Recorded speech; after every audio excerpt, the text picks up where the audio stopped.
ఎందుకు దేవునికి కృతజ్ఞతాస్తుతులు మనము చెల్లించాలి అని చెప్పుకుంటున్నాం.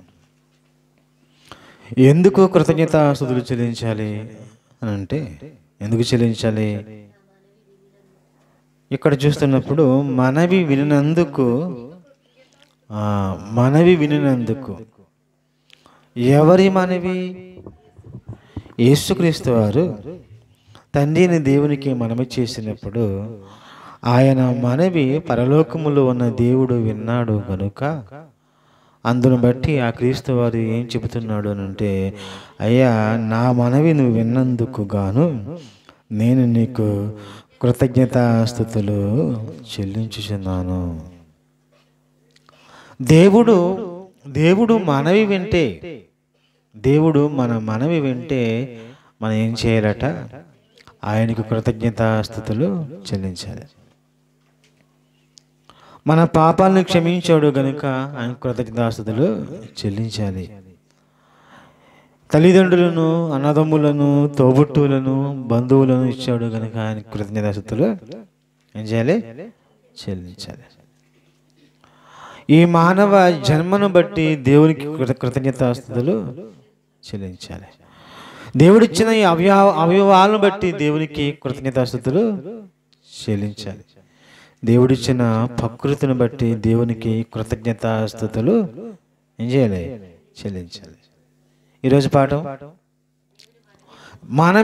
మన మనవి దేవుడు విన్నందుకు కృతజ్ఞతాస్తుతులు చెల్లించాలి. యోబు గ్రంథము 31వ అధ్యాయము 35వ వచనంలో, యోబు గ్రంథము 31-35లో ఏమని రాయబడి ఉంది అంటే, యోబు గారు ఉన్నారు కదా, యోబు గారు తూర్పు దిక్కు జనులందరిలో గొప్పవాడు, యథార్థవంతుడు, న్యాయవంతుడు, చెడుతనం విసర్జించిన వాడు, యెహోవా యందు భయభక్తులు కలిగిన వాడు, భూమి మీద అతని వంటి వాడు ఎవడు కూడా, అతని అంటే భూమి మీద ద మోస్ట్ గ్రేటెస్ట్ మ్యాన్ ఎవరన్నమాట? యోబు గారే. అప్పుడు అతని తరములో అతనే గొప్పవాడు. అటువంటి యోబట ఆలోచిస్తున్నాడు, నా మనవి వినుటకై నాకు ఒకడు కావాలి. ఏంటట? ఎంతోమంది పనివారు, ఎంతోమంది స్నేహితులు, ఎంతోమంది బంధువులు, స్నేహితులు చాలామంది ఉన్నారు. అతని వంటి వాడు ఎవడో కూడా లేడు. అటువంటి గొప్ప వ్యక్తి మనవి వినటానికంట, అతని మనవి వినటానికట ఒకడు కావాలి అంటున్నాడు అని అంటే అర్థం చేసుకోవాలి. అర్థం చేసుకోవాలి, మన మనవి వినేవాడు ఈ భూమి మీద ఉన్నాడనా లేడనా? లేడు అని.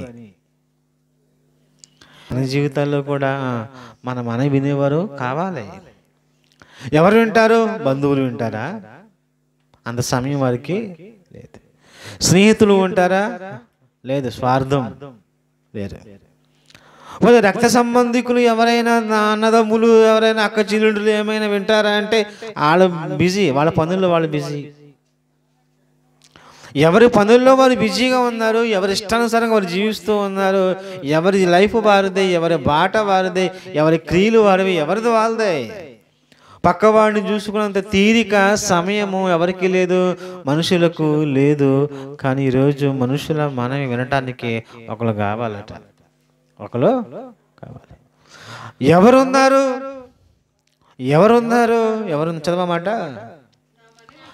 నా మనవి వినటానికై నాకు ఒకడు ఉండవలనని నేను ఎంతో కోరుచున్నాను. ఇదిగో ఏంటమ్మా? నా చేవ్రాలు గురుతు, ఇదిగో నా ప్రతివాది రాసిన ఫిర్యాదు ఉత్తరమిచ్చాను గాక. చాలా యోబు గారు మాట్లాడుతున్నాడు. కష్టాల్లోకి వెళ్ళిపోయాడు, నష్టాల్లోకి వెళ్ళిపోయాడు, ఇరుకుల్లోకి వెళ్ళిపోయాడు, ఇబ్బందులకు వెళ్ళిపోయారు. అతను ఎవరు వింటారు? అతని ప్రార్థన ఎవరు వింటారు? అయ్యా, నేను అప్పులు పాలైపోయాను చెప్పండి. మన మీద దీనంగా చేసి ఎక్కడ నన్ను అప్పుడుతాడు అని చెప్పేసి ఏడు మన ఛాయలకు కూడా రాడు. ఏమంటే నాకు ఈ కష్టం వచ్చిందని చెప్పేసి అనుకుని ఎక్కడ ఈ కష్టాన్ని తీర్చమంటాడు ఏమోనని తప్పించుకుని తిరుగుతారు ఎవరో మనుషులు. ఒక నష్టం కలిగింది, నష్టం పూడ్చాలి, అయ్యా నష్టపోయానే అని చెప్పేసి ఒకవేళ ఎవరి దగ్గర చెప్పాలనుకోండి, ఇదిగో మనకు చాలా దూరంగా ఉంటారు. ఎందుకంటే ఈ నష్టాన్ని మనల్ని పూడ్చమంటారేమో, ఈ కష్టాన్ని మనం తీర్చమంటారేమో, ఎప్పుడు మనం కట్టాలేమో అని చెప్పేసి ఒకవేళ మనకున్నవారు మన బంధువులు కావచ్చు, స్నేహితులు కావచ్చు, ఎవరైనా కావచ్చు, తప్పించుకుని అలాగలా తిరుగుతూ ఉంటారు.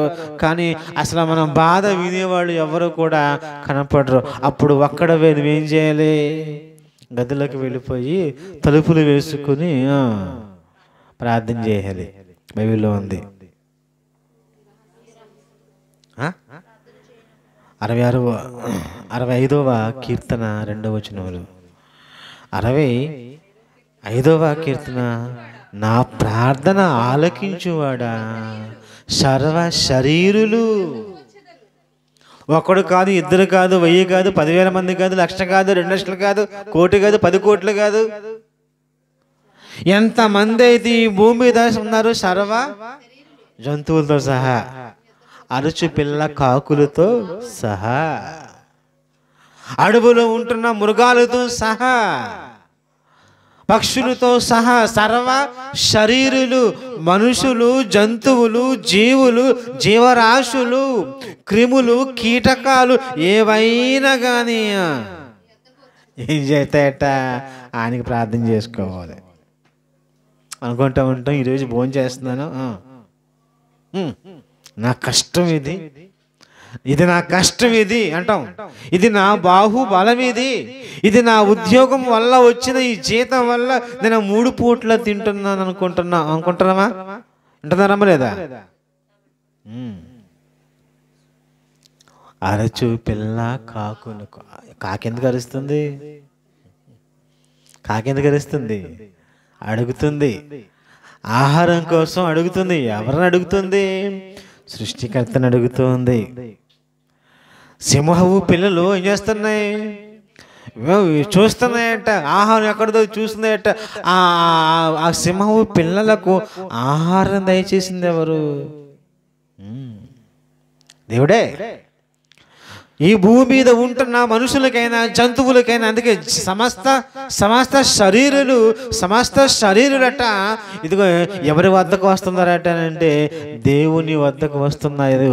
ఎందుకు వస్తున్నారా అని అంటే ప్రార్థన ఆలకించే వాడని వస్తున్నారు. అది మేము దేవుని వద్దకు వెళ్ళిపోతే మా మర ఆయన వింటాడు, మా ప్రార్థన ఆయన వింటాడు, మా మనవి ఆయన వింటాడు. బంధువులు వినినా వినకపోయినా, స్నేహితులు విన్నా వినకపోయినా, లోకములో ఉన్నవారు వినకపోయినా కానీ ఇదిగో దేవుడు ఒక ఆయన ఉన్నాడు కనుకనే ఆయన మా మనవి వింటాడు. కనుకనే ఈ భూమి మీద ఉంటున్న సమస్త శరీరులు, మనుషులతో పాటు, జంతువులతో పాటు, జీవరాశులతో పాటు, క్రిములతో పాటు, కీటకాలతో పాటు అందరూ ఏమైపోతున్నారంటే ఆ దేవుని వద్దకు వస్తున్నారని చెప్పేసి బైబిల్లో రాయబడి ఉంది. అందుకే ప్రార్థన ఆలకించువాడా అని ఎవరు అనుకుంటున్నారంటే మనము ప్రార్థన చేయగానే చెవులు లిక్కించి వినేవాడు, మన మనవిని ఆలకించేవాడు అనగదా. ఒక సామాన్యమైన మనుషుడట, అతను యెహోషువ ప్రార్థన చేయగా సూర్యుడు ఆగిపోయాడట, చంద్రుడు ఆగిపోయాడట, ఒక రోజు గడవకుండా ఆగిపోయిందంట. అబ్బా, ఒక దేవుడు, పరలోకమందున్న దేవుడు, సృష్టికర్తన దేవుడు ఒక మనుషుని యొక్క ప్రార్థన విని ఏం చేశాడట? చక్కటి మాట ఉంది యెహోషువ గ్రంథంలో 10వ అధ్యాయము 14వ వచనంలో. యెహోషువ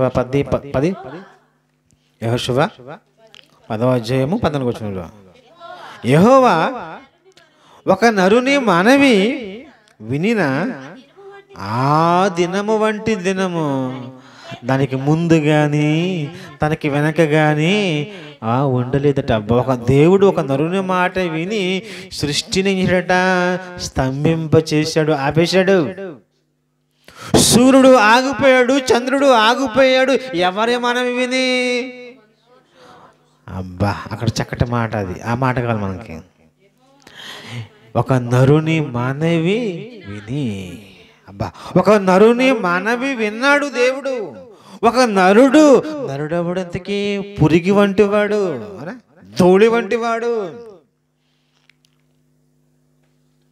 పురుగు లాంటి ఒక మనుషుని యొక్క మాటను దేవుడు విని సూర్యుని చంద్రుని ఆపేశాడు అని అంటే అర్థం చేసుకోనండి. అందుకు కాదా మనం దేవునికి ఏం చెల్లించాలి? కృతజ్ఞతాస్తుతులు చెల్లించాలి. బాబు ప్రార్థన చేయవా అని అంటది. ఆవిడ ఏది ఇంతకే? ఆవిడ ఏదమ్మా? ఇక్కడ ఉందా? బాబు ప్రార్థన చేయవా? అటు వెళ్ళినప్పుడు బాబు ప్రార్థన చేయవా? బాబు ప్రార్థన చేయవా? రాకేష్ బాగలేదు. రాకేష్కి బాగలేదు, ప్రార్థన చేయవా? దివ్యకి బాగలేదు, ప్రార్థన చేయవా? నాకు బాగలేదు, ప్రార్థన చేయవా? మా చెల్లికి బాగలేదు, ప్రార్థన చేయవా? మా బంధువులకి బాగలేదు, ప్రార్థన చేయవా? మా అన్నయ్యకి బాగలేదు. ఇంకా చెప్పాలి, చెప్పండి అమ్మా. మా నాన్నకి బాగోలేదు, మా అమ్మకి బాగోలేదు, ఇదిగో మా వాళ్ళకి బాగోలేదు, ప్రార్థన చేయండి. ప్రార్థన చేయవా? బాబు ప్రార్థన చేయవా? ఎందుకు ప్రార్థన చేయాలి? ఎందుకు ప్రార్థన చేయాలంటే ఆయన ఆలకించేవాడు, ఆయన మనవిని ఆలకించేవాడు. అందుకే ప్రార్థన. అసలు వినేవాడే లేకపోతే ఎవరికి చెప్పుకుంటాం? మన బాధలు ఎవరికి చెప్పండి? అసలు వినేవాడే లేకపోతే మన బాధ, మన కష్టం, మన వ్యాధి, మనలో ఉన్న ఈ కష్ట సుఖాలని ఎవరికి చెప్పుకుంటాం? వినేవాడు ఒకడు ఉన్నాడు, ఆయన ఒకడు ఉన్నాడు.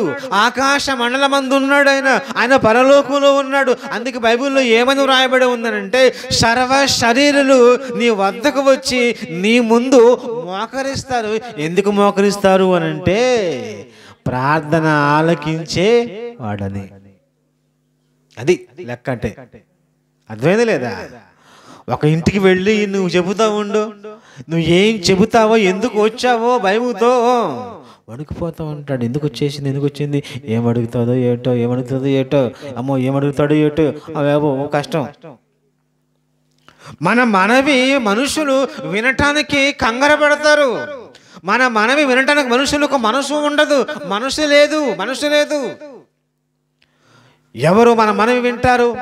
ఎవరు మా మాట వింటారు? ఈ కష్టం వచ్చింది చెప్పుకుందాం, ఈ బాధ వచ్చేసింది చెప్పుకుందాం, ఇది తక్కువగా ఉంది చెప్పుకుందాం, ఇదిగో ఈ వ్యాధి వచ్చేసింది చెప్పుకుందాం.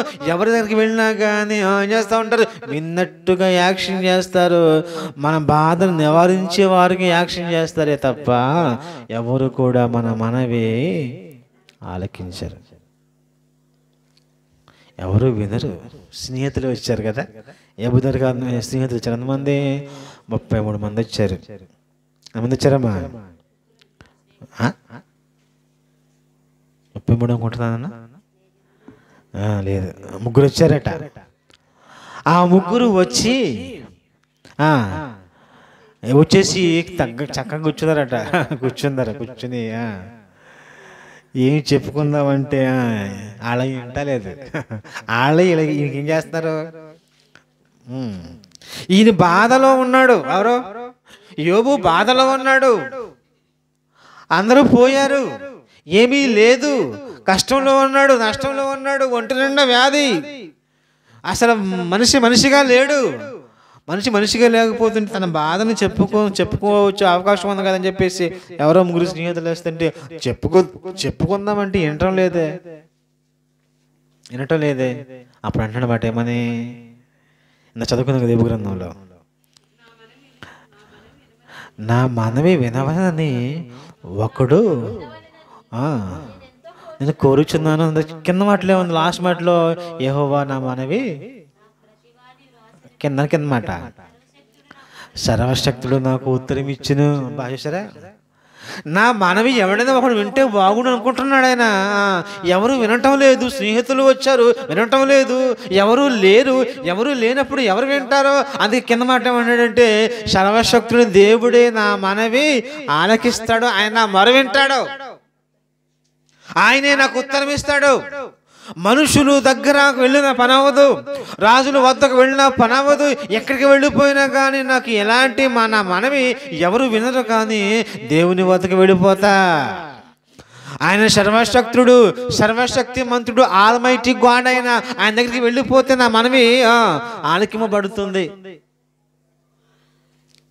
ఒక కలెక్టర్ని కలవాలంటే టైం పడుతుంది, ఒక ఎమ్మెల్యేని కలవాలంటే టైం పడుతుంది, దేవుని దగ్గరికి వెళ్ళాలంటే పడుతుందా?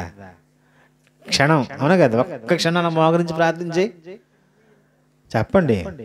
బైబిల్లో ఉంది, ఆయన దరిద్రుల మనవి ఆలకింపక, అంతేనా, నిరాకరింపక ఆయన ప్రార్థన వైపు ఆయన తిరిగి ఉన్నాడు. కీర్తన గ్రంథంలో అనమాట. అవును కదా? ఎవరైతే ప్రార్థన చేస్తారో అలాగ ప్రార్థించే వారి యొక్క మనవి వైపట ఆయన వెళ్ళిపోతాడండి. చూడండి, ఒక ఎమ్మెల్యే దగ్గరికి వెళ్ళిపోయినా, ఒక ఎంపీ వద్దకు వెళ్ళిపోయినా, ఒక సీఎంని కలవాలన్నా, ఇగో నా మనవి చెప్పుకుంటాను, నా బాధ చెప్పుకుంటాను, నాకు ఈ సమస్య ఉంది, నాకు ఈ ప్రాబ్లం ఉందని చెప్పేసి ఒక ఎంఆర్ఓ దగ్గరికి, ఒక కలెక్టర్ దగ్గరికి వెళ్ళిపోయారు అనుకోండి, బాబు నువ్వు బాగా వచ్చేసారు రామంటారు, వాళ్ళని ఏమన్నా అన్నారు. మళ్ళీ రా, రేపు రా, ఎల్లుండి రా, తర్వాత రా, వీలు చేసుకుని రా, ఫోన్ చేసారా? అవునా కదా? మా సెక్రటరీని అడుగు, మా పిఏని అడుగు. దేవుడు వెంటనే, అనే కదా, వెంటనే వెంటనే వెంటనే స్పందించేవాడు, వెంటనే ఉత్తరం ఇచ్చేవాడు, వెంటనే కనికరించేవాడు. అందుకేనండి దేవుని పడిపోయి ఉండాలి మనం ఎంత తెలుసా? ఆయన మీద మనం ఆనుకుని ఉండాలి. అసలు దేవుడే. ఈరోజు ఒక సమస్య ఉందంటే, ఒక వ్యాధి ఉందంటే, ఒక బాధ ఉందంటే, మనం ముందుగా వెళ్ళవలసిన వ్యక్తి ఈ లోకంలో ఎవరైనా ఉన్నారు అంటే దేవుడు. అందుకే ఉంటది కదా యెషయా గ్రంథంలో, యెషయా గ్రంథము 56:7 వచనంలో, యెషయా గ్రంథం 56:7 వచనంలో ఏమని రాయబడి ఉంది అంటే, అబ్బా చూడండి, ఏంటమ్మా అంతనా, నా ప్రార్థన మందిరములో వారిని ఆనందింప చేసేదను, నా బలిపీఠము మీద వారు అర్పించు దహన బలులు నా మందిరము సమస్త జనులకు.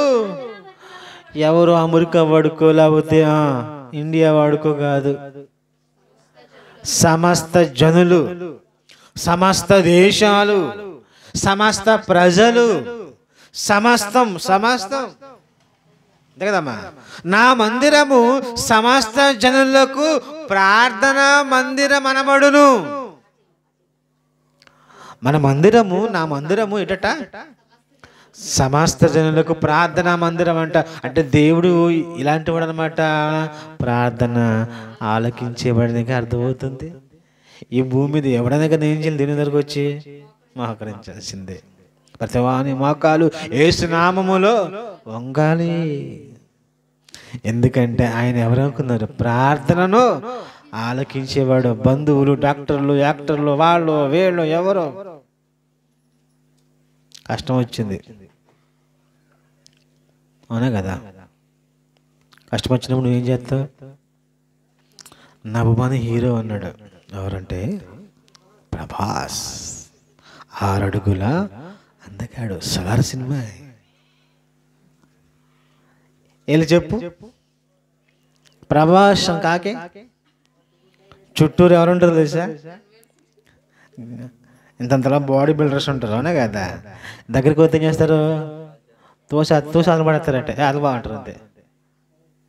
నీ టికెట్ తీసుకుని సినిమా తీసుకుని, అవునా కదా, నువ్వు వెళ్ళి చూసావు సినిమా, ఆ డబ్బులు ఆ గణమేసాలు అంతా అలాగ వచ్చారు, నీ వల్లే వచ్చారు అనే కానీ కలితే ఒక సెల్ఫీ వేయండి, వెళ్ళు బయట దూసేస్తారు అంతే. దేశపురం వారు పరలోకంలో దేవుడు మాత్రం ఏం చేస్తారు? దేవుడు దూసేస్తాడా? దేవుడు దూసేసి చెప్పండి, మన ప్రార్థన చేయగానే, అందుకే సమస్త జనులకు నా మందిరం ఎలాంటి, ఎంతమంది వెళ్ళిపో, నువ్వు ప్రార్థన చేస్తావా? అనా కదా? ఇక్కడ ఉన్నవాడు ప్రార్థన చేస్తావా? వేరే ఊర్లో ఉన్న ప్రార్థన చేస్తారా? అమ్మా, ఎన్ని దేశాల నుంచి ప్రార్థన ఉంటుందో చెప్పండి. ఒక మీరు ఆలోచన చేయండి సార్. ఇక్కడ ఉన్న మేము ప్రార్థన చేస్తున్నాం, ఆ సంఘంలో అక్కడ ప్రార్థన చేస్తున్నారు, అక్కడ ప్రార్థన చేస్తున్నారు, అందరూ ప్రార్థన చేస్తున్నారు, ఇలా ప్రపంచంలో ఉన్న వాళ్ళందరూ ప్రార్థన చేస్తున్నారు. లేదా ఇన్ని ప్రార్థనలు ఒకేసారి ఆయన ఇస్తున్నాడు చూడండి, ఆలకిస్తున్నాడు చూడండి. ఆయన చూడు ఎంతమంది ఆయనకు ప్రార్థన చేస్తూ ఉన్నా కానీ మనం ప్రార్థన చేయగానే మన ప్రార్థన వైపు ఆయన తిరుగుతున్నాడు కదా. అబ్బా, ఇంత గొప్ప కన్న తండ్రి, ఇంత గొప్ప మంచి చక్కటి వ్యక్తి మనకు ఉంటున్నప్పుడు మనం ఏం చేయాలి తెలిసి దేవునికి కృతజ్ఞతాస్తుతులు చెల్లించాలి. పిలువగానే పలికేవాడు ఆయన, పిలువగానే పలికేవాడు. మనకి ప్రార్థన అనగానే ఆయన చెవులు లిఖించి మన వైపుకు తిరిగేవాడు. ఎవరైనా వింటారా? ఎవరైనా చూస్తారా? ఎవరైనా ఆలకిస్తారా? చెప్పండి. మనుషులు ఎవరైనా కానీ ఎవరు ఆలకించరు కదా. మనుషులు ఎవరో ఆలకించరు. నీ బంధువులే, నీ స్నేహితులే, నీ రక్త సంబంధికులే, నువ్వు ఇష్టపడే అభిమాన హీరోనే, లేదా నీకు ఇష్టమైన వాళ్ళందరూ ఎవరో ఉంటారు. కానీ ఎవరు కూడా వినరు. ఎవరంటారట అనే కదా. ఒక మనుషుడట ప్రార్థన చేయడట, వర్షము కురవకూడదు. ఏంటట? వర్షం కురవకూడదు. 3.5 సంవత్సరములు వర్షం అయిపోయిందంట, ఆగిపోయింది. మరలా ప్రార్థించేంత వరకు ఎవరో ఈ వ్యక్తే ఏలియా మనలాంటి స్వభావము కలిగిన వాడే. ఆసక్తితో ప్రార్థన చేయగా 3.5 సంవత్సరములు వరకు భూమి మీద వర్షము కురవలేదు. అతడు మరలా ప్రార్థింపగా ఆకాశం వర్షించింది. అంటే ఎప్పుడు ప్రార్థన చేస్తే అప్పుడు ఆపేశాడు. మరలా ఆయన ప్రార్థన చేసేంత వరకు కూడా వర్షం ఇవ్వలేదంటే ఆలోచించేయండి. అక్కడ ఏమన్నా రావడంటే ఏలియా మనలాంటి స్వభావము కలిగిన మనుషుడే. అంటే అర్థం ఏంటి తెలుసా? దేవుడు మన మనవే ఆలకిస్తాడు, కానీ ఆసక్తే లేదు, అర్హతే లేదు మన దగ్గర, ఆసక్తే లేదు మన దగ్గర. దేవుడు పాపుల మనవే ఆలకింపడని తెలుసుకోవాలట. ఈ భూమి మీద మనుషులు ఎవరైనా ఆయన మనం ప్రార్థన చేయగానే మన ప్రార్థన వైపు ఆయన తిరుగుతున్నాడు. చూడండి, కీర్తనలు 66:19 మర్చిపోయాను. నిశ్చయముగా దేవుడు ఏంటంటమ్మా, నా మనవి అంగీకరించి ఉన్నాడు, ఆయన నా విజ్ఞాపన ఆలకించి ఉన్నాడు. దేవుడు నా ప్రార్థనను త్రోసివేయలేదు, నా యొద్ద నుండి తన కృపను తొలగింపలేదు. ఆయన సన్నుతింపబడును గాక. నా ప్రార్థన దేవుడు విన్నాడు గనుకనే ఆయన సన్నుతింపబడును గాక. దేవుడు మన ప్రార్థన విన్నందుకు మనం ఏం చేయాలి? స్తుతించాలి, సన్నుతించాలి, కృతజ్ఞతాస్తుతులకి చెల్లిస్తున్నామా? దేవుడు నా ప్రార్థన విన్నాడండి, దేవునికి కృతజ్ఞతాస్తుతులు చెల్లిస్తున్నామా? ఆయన మన ప్రార్థన విన్నప్పుడు వినలేనప్పుడు ఇప్పుడు ఆలోచన చేసుకుందామా లేదా? విన్నాడా లేదా? విన్నాడు కదా. వింటే ఏం చేయాలి? నువ్వు సన్నుతించాలి కదా, కృతజ్ఞతలు చెల్లించాలి కదా. అంతే కదమ్మా. కనుక ఆలోచన చేసుకోండి. ఎవరిని బట్టి మన దేవుణ్ణి స్తుతులు చెల్లించాలి తెలుసా? సాక్షాత్ దేవుని కుమారుడు అంటున్నాడు. ఏమని తెలుసా? అయ్యా, నువ్వు నా మనవి విన్నావు కనుక నేను నీ కృతజ్ఞతలు. దేవుని కుమారుడు ప్రార్థన చేయగానే దేవుడు విన్నాడు కదా. అందుకే ఆయన ఏమంటున్నాడు? కృతజ్ఞతాస్తుతులు చెల్లిస్తున్నాడు. అది మన మనవి ఆయన ఆలకించును, తన కృపను బట్టి ఆయన మనవి ఆలకించును. మీరు ఆలోచించేయండి. ఇప్పుడైనా మన భక్త, మన నీత, మన యథార్థత చెప్పండి కదా. మనం ఎలాంటి వారు అని తెలుసుండి కూడా ఆయన మన మనవి వింటున్నాడు అని అంటే, ఆలకిస్తున్నాడు అని అంటే, లేదు ఆయన మన వైపు తిరుగుతున్నాడంటే. ఎందరో మనుషులు ఉంటున్నారు, కానీ ఎవరు కూడా మన మనవి వినే ఓపిక వారికి లేదు. ఎవరికి లేదు సుమా, మీరు బాగా గుర్తుంచుకున్న మాట. మన కష్టంలో ఉన్నప్పుడు, బాధలో ఉంటున్నప్పుడు మనవి విని ఓపిక మనుషులకు ఉండదు. ఒకటే దిక్కు, దేవుడే దిక్కు. మనవి వినటానికి దేవుడే దిక్కు తప్ప ఈ మనుషుల్లో ఏ మనుషుడు కూడా మనకి ఎవరు కూడా మనకి దిక్కు కాదు. అందుకే చక్కటి మాట గుర్తించుకోవాలి. బైబిల్లో మనుషులు నమ్ముట కంటే, రాజులు నమ్ముట కంటే యెహోవాను ఆశ్రయించుట మేలు. మనం ఎవరు నమ్ముకోవాలి తెలుసా? ఎందుకంటే మనుషులు ఉద్దిదే. మనుషుని బట్టి మనం ధైర్యంగా ఉండకూడదు, దేవుని బట్టి మనం ధైర్యంగా ఉండాలి. అందుకే మొదటి ఆహ్వాన పత్రిక 5వ అధ్యాయము 14వ వచనములో, ఆయనను బట్టి మనకు కలిగిన ధైర్యము ఏదనగా ఆయన చిత్తానుసారముగా మనము ఏది అడిగినను ఆయన మన మనవి ఆలకించును. అసలు మన ధైర్యం ఏంటట? మన ధైర్యం ఏంటి? దేవుడే. ఎందుకంటే మనకు ప్రార్థన చేయగానే మన మనవి వినేవాడు ఆయన గనుక, అందును బట్టి మన ధైర్యంగా. అమ్మ వాళ్ళ ఇంటికి వెళ్తున్నా, వింటారా?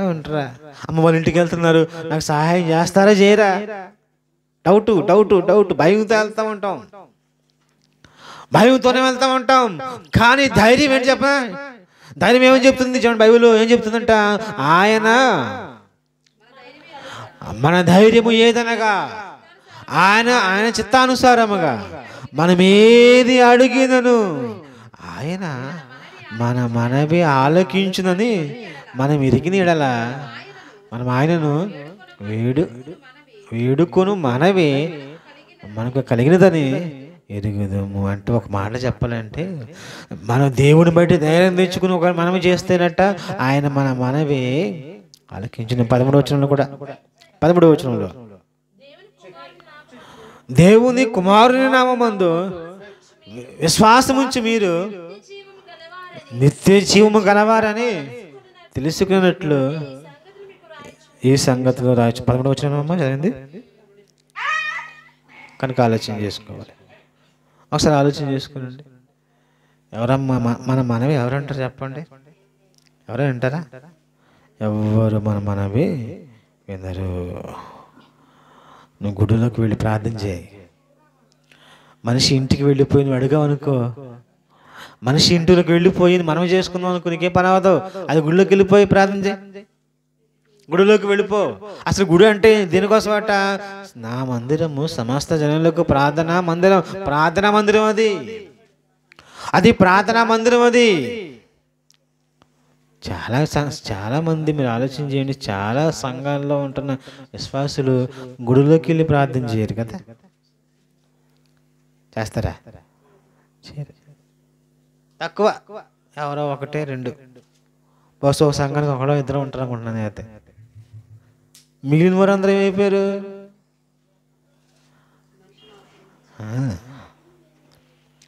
అసలు నీకు ప్రార్థన చేయాలనుకున్నప్పుడు ఏం చేయాలి నువ్వు? మందిరానికి వాళ్ళ ప్రార్థన బైబిల్లో ఉంటుంది కదా. పేతురు యోహాను ఏం చేశారట? 3 గంటల వేళ, మధ్యాహ్నం 3 గంటల వేళ ఏం చేశారంట? ప్రార్థన చేయడానికి వీళ్ళు ఎక్కిరిపోతున్నారట ఎడకే. చూడండి, ప్రార్థన చేసే టైం అయిపోయిందని చెప్పేసి చేసినట్టయినా పేతురు యోహానులనా ఎక్కిపోతూ ఉంటూ ఒక ఆయన కుంటుడు ఎప్పుడంట, అయ్యా మాకు ఏదో దయ చేస్తామని చెప్పి చూస్తూ ఉంటే, మా దగ్గర వెండి బంగారాలు ఏమి లేవు, మా దగ్గర మీకు ఇస్తామని చెప్పేసి యేసు నామంలో నువ్వు నడమని చెప్పకని లేచి అడుగుతాడు. చూడండి, అంటే చూడండి, మధ్యాహ్నం వేళ 3 గంటలకు ప్రార్థన చేసే వేళల్లో పేతురు యోహానులు కలిసి వెళ్తున్నారు ఎక్కడికే? ప్రార్థన చేయడానికి. మనం వెళ్తాం ఏంటి? మన ఫ్రెండ్తో సినిమాకి వెళ్తాం, షికారుకి వెళ్తాం, తింటాక పోతాం, అక్కడికి పోతాం, ఇక్కడికి పోతాం, ఎక్కడికి మొత్తం పైకి పోతాం, అంతే కదా. ఎక్కడికి పోతాం, పైకే పోతాం మొత్తం మీద. అదే స్నేహితులతో కలిసి గుడికి వెళ్తావా? వెళ్ళాం. పేతురు యోహానులు ఎవరు? వాళ్ళిద్దరు బాగా మంచిగా చదువుకున్న వాళ్ళు. ఏమన్నా పామరులు, విద్య లేని పామరులకి ప్రార్థన చేసుకున్న ఆలోచన వచ్చింది. విద్య ఉన్న పామరులు వీళ్ళెవరో విద్య లేని పామరులు ప్రార్థన చేసుకుని ఆలోచన వస్తుందా? రాదు. బాగా విందలే మాటలు. మనం ప్రార్థన చేయగానే, మనం మోకరించగానే మనమే ఆలకించటానికి ఒకడు ఉన్నాడు. ఆయన పరలోకమందున్న దేవుడు. అందుకే కాబట్టి మీరు ఇలాగ ప్రార్థన చేయండి. పరలోకమందున్న మా తండ్రి అని పిలవగానే, నాన్న అని పిలవగానే, నాయన అని పిలవగానే, అబ్బా అని పిలవగానే పరలోకం దేవుడు ఉలిక్కిపడి ఎవరు బా ఆలోచించి అటువంటి గొప్ప దేవుణ్ణి విడిచిపెట్టేసి ఆయన కృతజ్ఞత చూపించకపోతే, ఆయనకు ప్రార్థన ఆయన కోసం మనం బ్రతకకపోతే చెప్పండి, మంచిదంటారు చెప్పండి? నువ్వు ఎప్పుడు ప్రార్థన చేసినా వింటున్నాడు కానీ ఆయన పరమాత్మను ఎప్పుడు చేయడం లేదు అనే కదా. ఆదివారం ఒకరోజు చేస్తాను, అంతే కదమ్మా, అంతేగా చెప్పాలి. మనం ఎప్పుడు పిలిచినా కానీ ఆయన పలుకుతున్నాడు. అది రాత్రి, అది పగల, అది ఎండ, అది వాన, అది చీకట, అది ఏ రోజైనా, అది ఎంత మందిలో ఉంటున్నా, అది ఎంత కష్టంలో ఉంటున్నా కానీ మనం పిలవగానే పలుకుతున్నాడు కదా. పలుకుతున్నప్పుడు మనం ఏం చేయాలి? ఆయన పని ఎప్పుడు ఉంటే అది ఆదివారమా, అది శుక్రవారమా, అది గురువారమా, అది బుధవారమా, అది ఏ వారం అయితే ఏంటి, అది ఏ రోజైతే ఏంటి, అది ఎలాంటి పరిస్థితి ఏంటి, మనం కూడా కదిలిపోవాలి. ఎందుకంటే ఆయన కదిలాడు కనుక మనం కూడా ఏం చేయాలి? కదలాలి. మీరు నా వద్దకు రండి, నేను మీ వద్దకు వస్తానంటున్నాను కదా. మీరు రండి. సరే మీరు రావట్లేదు, నేను వస్తున్నాను. నేను వచ్చిన తర్వాత కూడా మీరు రావట్లేదేంటి? ఆయన మన వినేవాడు. బాగా వినాలన్నమాట. మనుషులు మన వినరు, విన్నట్టుగా కనికట్టు చేస్తారు. అబ్బాయి ఎంత బాగుందా నా మాటలు చెప్పగానే ఎలా వింటున్నారో అని చెప్పేసి మనం అనుకుంటాం. అనిపించే విధంగా వాళ్ళు మనకి మాటలు చెప్తూ ఉంటారు, యాక్షన్ చేస్తూ ఉంటారు. కానీ వారి వలన మనకి ఏ ప్రయోజనం లేదు. అందుకే ఏమంటున్నాడు దేవుడు? మరి బాబు, ప్రార్థన ఆలకించేవాడు ఒక్కడే ఉన్నాడు ఈ భూమి మీద. అందుకే ఏ జీవైనా, ఏ జీవరాశులైనా, ఏ మనుషుడైనా కానీ అతని వైపు తిరగాలి. అర్థమైందా లేదా? కనుక ఆలోచన చేసుకునండి. ప్రార్థన విన్నందుకు దేవునికి కృతజ్ఞతాస్తుతులు మనము చెల్లించాలి. ఆయన మనల్ని పుట్టించాడు కనుక ఆయన కృతజ్ఞతాస్తుతులు మనము చెల్లించాలి. అవయవాలు అమర్చాడు కనుకనే ఆయన కృతజ్ఞతాస్తుతులు చెల్లించాలి. ఇదిగో ఇంత మంచి ప్రకృతిని మనకి ఇచ్చాడు కనుకనే ఎవడో అంటున్నాడులే మొన్న పాస్టర్ గారే సేవకుడు ఎవరా? ఇలాంటి భూములు చాలా ఉన్నాయి. ఇదో భూమి, అదో భూమి, అదో భూమి, అదో భూమి అట. ఎవడ్రా చెప్పింది? ఎన్ని భూములు ఉన్నాయి? దేవుడు నరులకు ఇచ్చింది ఎన్ని భూములు? ఒకటే. నరులకు ఆయన భూమిని ఒకడే భూమిని ఇస్తాడు. ఒకే భూమి ఇచ్చాడంటే చాలా ప్రపంచాలు ఉన్నాయి. ఎక్కడ ఉన్నాయి చూపించ. చాలా సంఘాలు ఉన్నాయి. ఎక్కడ? కన్యకులు చూపించాడు. ఎక్కడ? పక్కన ఉపపత్తులు చూపించలేదే. ఉపపత్తులు ఎవరు? రాణులు ఎవరు చూసారా? జాగ్రత్తగా ఉండాలి. మనం జాగ్రత్తగా దేవుని వాక్యం చాలా జాగ్రత్తగా ఉండాలి. మన వినేవాడు దేవుడు కనుక ఆయన వైపు తిరగాలి మనం. కనుక ఆలోచన చేసుకునండి. ఉన్నది ఒకే ప్రపంచం. ఈ ప్రపంచంలో ఉన్న వారందరూ కూడా ఆయన వైపు ఏం చేయాలి? తిరగాలి. తిరిగారనుకోండి ఆయన మాత్రం మనవి వింటాడు. ఆయన మన ప్రార్థన వింటాడు. ఆయన ఇంకెవరు వినరు. ఎవరు నమ్ముకోవద్దు. మనుషుల్ని నమ్ముకోవద్దు, రాజులు నమ్ముకోవద్దు, అధికారులు నమ్ముకోవద్దు, ఎవరు నమ్ముకోవద్దు. ఎవరినైనా గేట్ బయట అవతలే గేట్ అవతలే ఎంత అవుతుందనే కానీ దేవుడు మాత్రం ఏం చేయాలి? మన మనసులో ఉంచుకోవాలి, మన కుటుంబంలో ఉంచుకోవాలి. అది నేర్చుకోండి. యోబు అది నేర్చుకున్నాడు కనుక మరలా ఏం పోగొట్టుకున్నాడు అన్ని తిరిగి సంపాదించుకున్నాడు. ఒక యెహోషువ, ఒక సామాన్య యెహోషువ ఏం చేశాడు చెప్పమ్మా? అసలు అపజయం ఎరిగేది విజయశాలిగా. అసలు ఎన్ని యుద్ధాలు చేసాడమ్మా చెప్పండి. బైబిల్లో ఎక్కువ యుద్ధాలు చేసింది ఎవరయ్యారంటే యెహోషువనే. ఒక్కదానికైనా అపజయం పొందుకున్నాడంటే అసలు అసలు అపజయం ఎరుగని అజేయుడు అనమాట. ఎవరో యెహోషువ. అసలు ప్రార్థన చేస్తానంటే ప్రార్థన చేస్తా, అసలు సూర్యుడు ఆగిపోతావేంటి? అసలు ఆలోచించండి, చంద్రుడు ఆగిపోతావేంటి? అసలు ఒక రోజు ఆగిపోతావేంటి? బా అలా మారిపోవాలి. అటువంటి గొప్ప దేవుణ్ణి మనం కలిగి ఉన్నందుకు ప్రభువా ఎంత మంచి నువ్వు నాకు ఉన్నావు కనుక చాలా ధైర్యం, దేవుని బట్టి ధైర్యం తెచ్చుకోవాలి. అటువంటి గొప్ప భాగ్యం దేవుడు మనకిని, మన కుటుంబాలకు, సంఘాలకు, అదేవిధంగానే ఈ కుటుంబానికి దేవుడు దయచేయను గాక. ప్రార్థన